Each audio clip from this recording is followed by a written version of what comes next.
Hi everyone, welcome back to another episode from Apps Academy.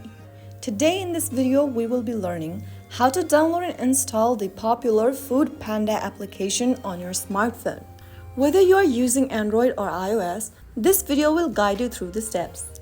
First of all, make sure that the device is connected to a stable internet and then open up your Google Play Store or your App Store. In the search box, type in Foodpanda and search. Look for this application and then tap on the Get or the Install button to start downloading the app on your device. After the installation is completed, tap on the Open button to launch the app. Now go ahead and continue logging in or create a new account. Then you can go ahead and start exploring delicious food from local restaurants delivered to your doorstep. So that's how you easily download the Foodpanda application on your smartphone.